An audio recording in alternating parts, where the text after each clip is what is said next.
अस्सलाम वालेकुम। उम्मीद है आप सब खैरियत से होंगे। तो आज की नई रेसिपी के साथ मैं आपकी खिदमत में हाजिर हूँ। तो आज मैं बनाने जा रही हूँ कराची की मशहूर देगी बिरयानी, जो कि बहुत ही मज़ेदार होने वाली है और उन लोगों के लिए ख़ास तौर पे बहुत ही ईजी है जिनको अभी तक खाना सही से बनाना नहीं आता, और ख़ास तौर पे ऐसे डिशेस जिनमें थोड़ी मेहनत लगती है। तो जनाब, यहाँ पे ले लिया था मैंने 1 कप ऑयल और 4 बड़े प्याज। अगर तो आपको रेसिपी चटपटी और मसालेदार चाहिए तो आप इसमें प्याज का इस्तेमाल ज़्यादा कीजिए, ताकि हमारी ग्रेवी बन सके और मज़ेदार सा हमारी बिरयानी तैयार हो जाए। तो यहाँ पे मैंने इसके साथ 1 से 2 मिनट प्याज को भून लिया था, लाइट ब्राउन या गोल्डन ब्राउन बिल्कुल नहीं किया था। तो यहाँ पे देखिए 2 से 3 मैंने डाल दिए थे कड़ी पत्ते, 1 बादियान, 2 से 3 दालचीनी की टुकड़े और बड़ी इलायची और 3 छोटी इलायची, 2 लौंग और 6 से 7 काली मिर्चें। काली मिर्चें आप कम और ज़्यादा कर सकते हैं, जितना आपको स्पाइसी पसंद है तो आप डाल सकते हैं। तो जनाब, यहाँ पे मैंने कर लिया था लाइट गोल्डन ब्राउन प्याज को, क्योंकि अगर हम लोग इसे बहुत ज़्यादा ब्राउन कर लेते तो हमारी रेसिपी का जायका बिल्कुल ख़त्म हो जाता है। तो यहाँ पे देखिए कि यहाँ पे मैंने बीफ को मिक्स कर लिया और इसे 3 से 4 मिनट के लिए मैं इसे भून लूँगी, जब तक कि बीफ का कलर चेंज नहीं हो जाता। लाइट गोल्डन ब्राउन करना है हमने बीफ को। बीफ यहाँ पे भुन चुका था और बीफ के बाद मैंने डाल दिया 1 चम्मच ज़ीरा, और ज़ीरे के बाद मैंने डाल दिया था 1.5 चम्मच लहसुन अदरक का पेस्ट। लहसुन अदरक के पेस्ट को हमेशा 1 से 2 मिनट या 3 मिनट भून लेना चाहिए अच्छे से, ताकि ये अपना जो इसकी स्मेल है वो ख़त्म हो जाए और अच्छा सा जायका छोड़ दे। तो यहाँ पे मैंने सबको अच्छे से भून लिया और इसके बाद मैं मिला दूँगी 2 बड़े टमाटर। ये ग्रेवी के लिए और जायके के लिए बहुत ही अच्छे हैं। वैसे तो इसमें दही डलेगी, लेकिन उसके साथ ही मैंने इसमें मिला दिए हैं टमाटर। तो यहाँ पे टमाटर को मैं अच्छे से भून लूँगी और 1 से 2 मिनट के लिए रख देंगे, ताकि टमाटर जो है नरम हो जाए। तो यहाँ पे देखिए कि टमाटर मैंने रख दिया था ढक के, ताकि हमारा टमाटर नरम हो जाए और बहुत अच्छा सा मसाला तैयार हो जाए। तो यहाँ पे देखिए कि टमाटर गल चुके थे और इसके बाद मैंने इसमें मिला दिया था सूखा धनिया पाउडर 1 चम्मच, दादुड़ी मिर्च 1 बड़ा चम्मच, और इसके साथ ही 1 बड़ा चम्मच मैंने मिला दिया था हल्दी पाउडर का।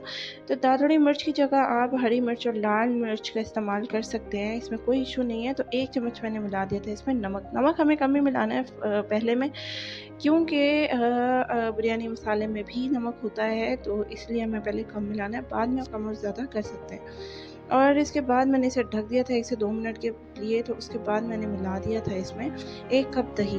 दही को फेंट के डाल दिया था मैंने और अच्छे से मैंने इसे पका लिया था और थोड़ी सी देर के लिए 5 से 6 मिनट के लिए ढक दिया था।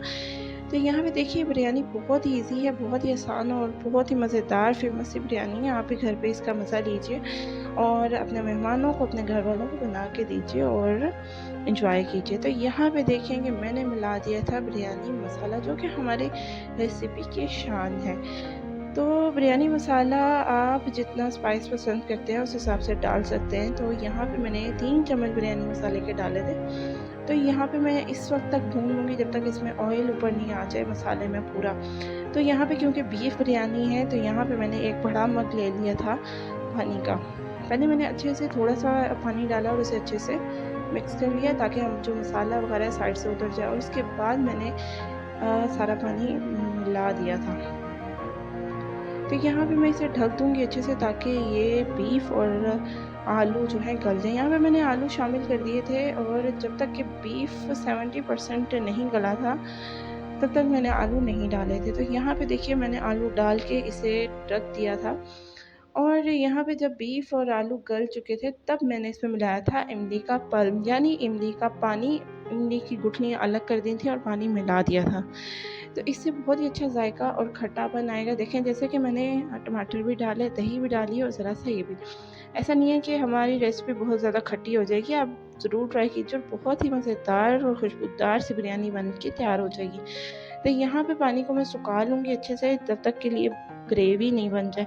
तो यहाँ पे हमें ग्रेवी चाहिए। अभी पानी बहुत ज़्यादा, गोश्त भी गल चुका था और आलू भी बहुत अच्छे तरीके से गल चुके थे।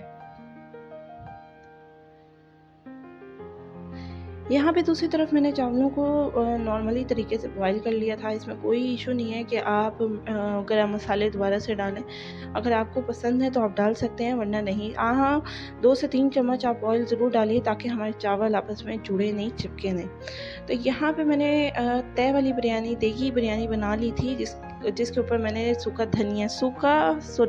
पुदीना है मेरे पास। इससे जायका बहुत ही शानदार आता है। सूखा पुदीना और हरा धनिया की लेयर मैंने कौरमे के ऊपर लगा दी थी और उसके बाद मैंने लेयर लगा दी थी बॉयल्ड चावलों की।